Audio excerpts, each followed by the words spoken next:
Silakan Bara Nur Hasana, Silakan Pak. sampaikan 5 menit tentang modul ajar yang Ibu Nur Hasana upload. Pilih salah satu. Silakan. Iya, Pak. Saya memilih di sini yang PBL, Pak. Ya, silakan. Iya. Bismillahirrahmanirrahim. Assalamualaikum warahmatullahi wabarakatuh. Eh, Mohon izin Bapak dosen yang terhormat. Di sini saya memilih yang PBL. Di sini kompetensi awalnya atau yang saya pilih adalah peserta didik telah memahami pengertian akhlak secara umum dan mampu membedakan perilaku akhlak mahmudah atau terpuji dan akhlak mazmumah atau tercela. Di sini profil pelajar Pancasila yang saya pilih adalah beriman bertakwa kepada Tuhan Yang Maha Esa dan berakhlak mulia, kemudian mandiri, sarana prasarananya ada LCD, proyektor, laptop, kemudian media visual berupa video atau gambar, ilustrasi ya Pak, kemudian papan tulis dan spidol, dan internet untuk mencari akses tambahan. Kemudian target peserta didiknya di sini Pak, kelas 10 SMA Negeri 3 Ciamis dengan tingkat pemahaman dasar tentang akhlak Islam dan motivasi untuk memperbaiki perilaku diri sendiri serta lingkungan. Kemudian di sini saya menggunakan PBL tentunya. Kemudian elemennya adalah akhlak. Kemudian capaian pembelajarannya peserta didik dapat menganalisis manfaat menghindari akhlak mazmumah. Kemudian mereka bisa membuat karya yang mengandung konten manfaat menghindari sikap mazmumah. Kemudian mereka meyakini bahwa akhlak mazmumah adalah larangan dan akhlak mahmudah adalah perintah dari agama, serta membiasakan diri untuk menghindari akhlak mahmumah dan menampilkan akhlak mahmudah dalam kehidupan sehari-hari. Tujuan pembelajarannya, yang pertama, mereka bisa menganalisis manfaat menghindari sikap berpoya-poya, ria, sum'ah, takabur, dan hasad. Kemudian mereka juga bisa membuat karya berupa quotes dan mempublikasikan di media sosial. Kemudian bisa menghindari sikap tersebut dan terbiasa bersikap rendah hati dalam kehidupan sehari-hari. Kemudian di sini saya juga melampirkan ada pemahaman bermakna dan ada beberapa pertanyaan pemantik. Kemudian di sini juga ada kegiatan pembelajaran, di mana kegiatan pendahuluan ada 20 menit ya Pak, di mana saya membuka pelajaran, kemudian saya juga bersama anak-anak mengawali kegiatan dengan doa bersama tentunya untuk mengucapkan rasa syukur kepada Allah Subhanahu wa Ta'ala, kemudian mengecek kesiapan peserta didik dengan absensi, kemudian melihat kehadiran juga, kemudian menyampaikan persepsi, terus juga mengetes kemampuan awal dengan tadi pertanyaan pemantik ya Pak, kemudian memberikan motivasi tentang tujuan dan manfaat dalam kehidupan sehari-hari tentang dari menghindari akhlak mazmum ini. Kemudian menyampaikan tujuan pembelajaran, metode pembelajaran, dan teknik penilaian. Nah, kemudian masuk di kegiatan inti ada orientasi peserta didik terhadap masalah, di mana saya memberikan foto atau video berupa permasalahan yang akan mengantarkan pemikiran mereka, oh ini sedang belajar apa ya, seperti itu. Kemudian mengorganisasikan peserta didik menjadi beberapa kelompok. Di sini saya menggunakan aplikasi Wordwall, Pak, yaitu di mana ada open the box, di situ kejutan untuk anak-anak, tidak hanya monoton pembagian kelompoknya ditunjuk. Nah, di situ juga saya bisa mengklasifikasikan mana anak yang memang bisa dikatakan bisa jadi leader dan juga anak yang memang agak kurang nanti bisa dibantu oleh yang lebih mampu. Kemudian membimbing penyelidikan, di mana ketika saya sudah memberikan tugas kepada mereka melalui SKPD, saya berkeliling mengecek peserta didik bagaimana perkembangan tugas yang mereka lakukan. Kemudian setelah selesai semuanya, saya melakukan atau memberikan kesempatan kepada mereka untuk mengembangkan atau menyajikan hasil karya dan mempresentasikan di hadapan teman-temannya. Kemudian kegiatan penutup, di sini saya melakukan soal evaluasi mandiri menggunakan aplikasi Form. Kemudian peserta didik bersama guru juga tentunya saya membuat resume materi yang telah disampaikan, kemudian merefleksikan, kemudian memberikan tugas, karena kalau hasil presentasi itu mereka berupa karya yang mereka presentasikan kepada teman-teman, Tetapi untuk penilaian lanjutan, saya meminta untuk mengirimkan di Google Classroom sebagai dokumentasi juga dan arsip tentunya. Kemudian peserta didik yang bekerja dengan baik, saya apresiasi dan berikan eh, reward kepada mereka, baik itu berupa pujian ataupun penghargaan nilai yang dengan sesuai kapasitas yang telah mereka kerjakan.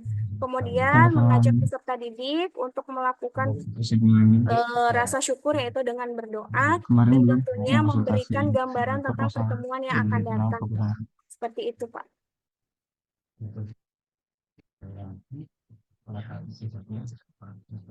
Orang tos, Pak Ji. Ya. Ini.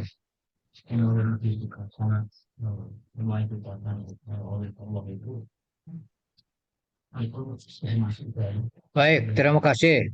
Ya, akan ini proposal dulu. Ibu Nur Hasana, Iya, Pak. coba tadi berbasis itu ya, apa PBL ya? Iya, Pak. Apa itu PBL? PBL itu pembelajaran berbasis masalah, Pak. Masalah. Siapa yang mencari masalahnya? Kita atau siswa? Yang menyediakan permasalahannya kita, Pak. Itu kan ya, ya kita ya, kemudian dipecahkan oleh siswa. Secara Iya. tadi diskusikan bagus ya. Pakai teori apa yang barusan itu? Teori belajar apa?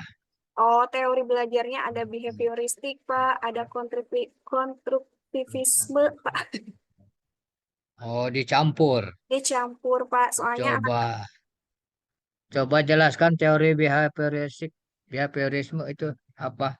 Eh, kalau teori behavioristik, mereka karena saya menyediakan permasalahannya itu berupa bentuk video, Pak. Jadi mereka itu mengamati perilaku yang dilakukan di dalam toko video tersebut. Merespon. Iya, Siswa itu merespon, Pak. merespon. Ya, Dia betul. respon ya. Teori behavioristik itu. Itu sama nggak hasilnya dengan teori misalnya kognitivisme hasilnya? Kan Eh, tadi ada teori juga dipakai. iya, Pak. Sama, Pak. Kalau kognitif mungkin kalau di sini kan tingkatannya udah SMA ya, Pak. Saya itu sering mencampur dengan Ya. mereka menganalisis apa yang terjadi di lingkungan sekitar rumah mereka, Pak. Seperti itu. Hmm. Ya, jadi berpengaruh lingkungan itu ya. Iya, sangat Kemudian berpengaruh. ada nggak sisi lain dari bentuk profil pelajar Pancasila itu dari situ? Oh, ada, Pak. Coba jelaskan. Oke, baik, Pak. Di sini kalau dari SMA ya, Pak, untuk mengenai profil pelajar Pancasila, yang pertama tentunya beriman bertakwa kepada Tuhan Yang Maha Esa ya, Pak. Mereka memahami nilai-nilai akhlak mulia dalam kehidupan sehari-hari. Kemudian mereka juga menjauhi perilaku tercela seperti dusta, iri hati, dan dengki. Kemudian mereka terbiasa melakukan akhlak terpuji seperti misalnya dalam kehidupan sehari-hari, mereka selalu menerapkan nilai-nilai jujur, sabar, menghormati orang lain.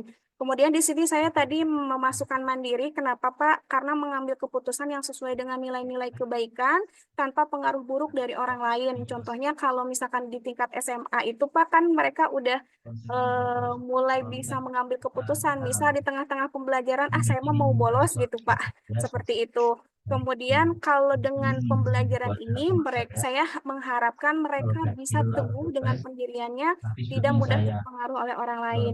Kemudian mandiri di sini mereka Mbak, berani mengakui kesalahan dan memperbaikinya. Seperti itu, Pak. ya, baik. eh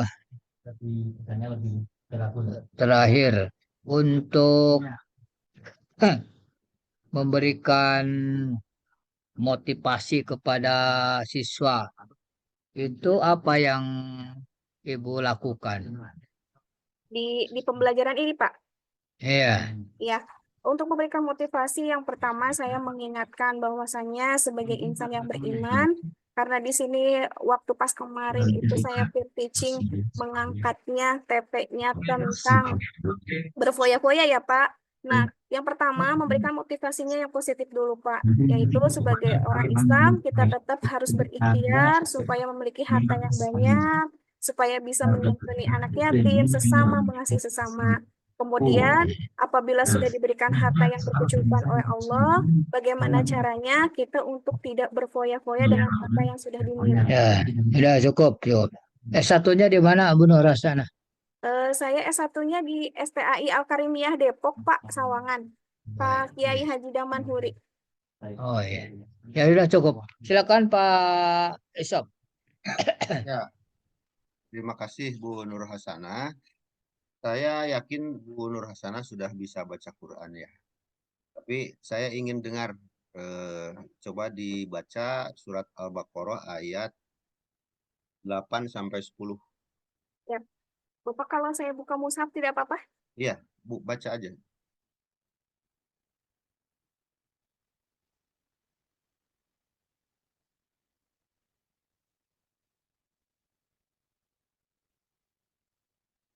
أعوذ بالله من الشيطان الرجيم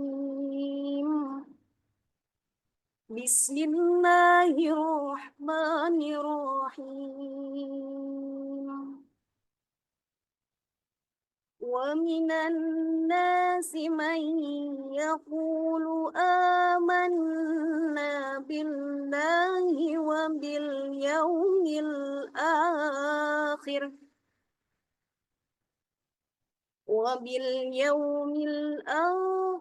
وما هم بمؤمنين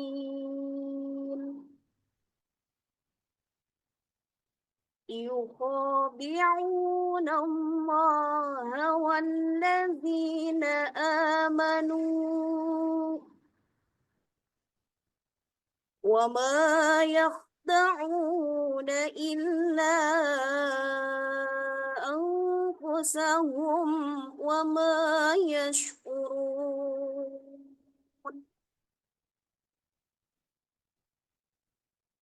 في قلوبهم مرض فزادهم الله مرضا ولهم عذاب أليم بما كانوا يكذبون صدق الله العظيم. Ya, terima kasih ya. Bu Nur Hasanah tadi modul ajarnya terkait dengan akhlak ya. Menurut Bu Hasanah, akhlak itu apa? Akhlak itu cerminan dari hati, Pak, berupa sikap, tingkah laku, ucapan, dan perbuatan. Definisinya, kalau akhlak baik, kalau perilaku ucapannya baik, berarti akhlaknya baik. Iya, Pak, insya Allah. Kalau perilaku ucapannya jelek, maka akhlaknya jelek. Iya, Pak. Benar? Seperti itu atau bagaimana? Kalau menurut saya, Pak, akhlak itu kan cerminan hati ya, Pak. Ya, terus? Kalau misalkan kalau misalkan apa yang terlihat, apa yang didengarnya kurang baik, akhlaknya juga kurang baik, Pak. Hmm. Adakah perbuatan buruk tetapi akhlaknya baik? Oh iya, Pak. Mungkin kalau yang Atau sebaliknya perbuatannya baik, akhlaknya jelek. mungkin kalau yang sering didengar di pertanyaan anak-anak sih seperti ini. Bu, upami misalkan ayah jalmi anu maling gitu ya. Tapi tujuannya untuk menyantuni anak yatim gitu Pak, mungkin seperti itu perumpamaannya. Ya itu kan di modul berapa ya itu? Ada tentang akidah akhlak ya. Akhlak itu menurut Ibnu Maskawi itu halun nafsi da'iyatullaha ila aliha min ghairi fikrin waruyatin. Keadaan jiwa, bukan perilaku. Bukan. Keadaan jiwa yang mendorong untuk melakukan perilaku. Makanya tadi Bu Nur Hasanah sudah agak betul, itu cerminan hati. Bukan di perilakunya, tapi di cerminan hatinya. Ya, Orang berpuasa itu perbuatannya baik, tapi muasaan naon heula. Gitu. Orang betul. berbohong perbuatannya jelek, tapi bohong untuk apa dulu? Gitu. Iya, Pak. Jadi betul tadi indikator salah satu indikator perilaku baik itu akhlaknya baik. Oke, menurut Bu Nur Hasanah tadi materi yang disampaikan dalam modul ajar itu tentang akhlak PBL ya, PBL. Mengapa PBL itu? Nggak PJBL gitu atau nggak materi dengan metode lain gitu? Kenapa saya memilih PBL, Pak? Karena di sini kan berorientasinya pada masalah. Kemudian saya juga melihat kalau anak-anak kelas tingkat SMA itu mereka sudah mulai kritis ya, Pak. Bisa mengkritis, kemudian mereka juga semakin digali potensi untuk mereka menganalisis, kemudian mereka bisa membedakan juga tanpa misalkan eh ini anak-anak harus ke sini dulu gitu. Justru kadang-kadang yang membawa masalah atau mempertanyakan sesuatu masalah itu dari mereka dulu ke kita, Pak. Kalau yang tingkatan SMA itu seperti itu. Oke, cekapnya Bung itu Bu Nur Hasanah tulis surat Al-Ikhlas ya di luar Zoom saja nanti di WA kan biar efektif ya Pak Haji ya.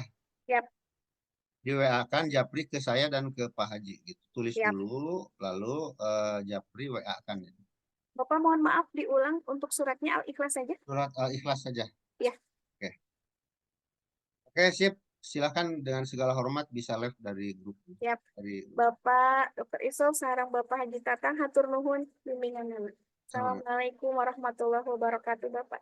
Assalamualaikum warahmatullahi Bagus dah, nggak usah kayak bagus. Tukang kuros kan. Iya.